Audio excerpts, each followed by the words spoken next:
Palembang, Raja Wali News TV.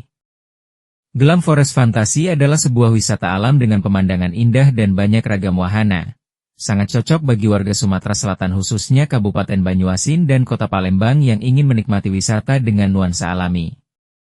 Hanya berjarak 6 km dari Bandara SMB 2, tepatnya di Jalan Rimbo Mulyo Desa Pangkalan Benteng Banyuasin tepatnya tidak jauh dari Talang Betutu Kota Palembang ini bisa menjadi alternatif destinasi yang sangat pas untuk liburan bersama teman dan keluarga tercinta. Wisata Glam Forest Fantasi sangat identik dengan daerah di Sumatera Selatan yakni Tanah Rawa dengan tanaman hutan gelam.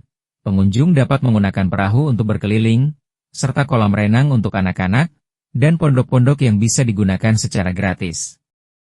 Owner wisata alam Glam Forest Fantasi, M. Adiansyah SH mengatakan, wisata alam Glam Forest ini merupakan wisata dengan konsep alam dengan luas 8 hektar, dilengkapi sungai buatan yang tampak seperti alami dengan dikelilingi pohon-pohon gelam sehingga sangat cocok untuk bersantai bersama teman dan keluarga.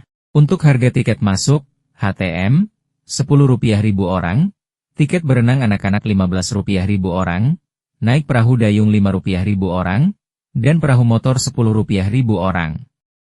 Kita buka 24 jam, karena kita juga menerima pengunjung yang ingin menginap berkemah di sini, ujar Adiansyah, Sabtu 17 Mei. Lanjutnya, kita juga menyediakan tempat pertemuan untuk acara dengan kapasitas 200 orang, serta ruangan besar untuk berkaraoke. Bagi pengunjung yang ingin merayakan ulang tahun bisa pakai pondok atau ruangan tanpa dipungut biaya, dan bisa membawa makanan sendiri. Wisata alam Glam Forest Fantasi ini menjadi salah satu cara untuk melestarikan alam dengan skala kecil. Karena ini fasilitas umum yang memberikan dampak luas kepada masyarakat, harapan kami tentunya pemerintah setempat bisa membangunkan jalan karena jalan di sini masih berupa tanah liat, merah, pungkasnya. Pihaknya berharap, pemerintah Sumatera Selatan dalam hal ini Pemkab Banyuasin dapat lebih memperhatikan wisata alam Glam Forest Fantasi karena ini merupakan salah satu destinasi wisata yang menarik yang ada di Kabupaten Banyuasin. Harto, melaporkan dari Palembang, Sumatera Selatan.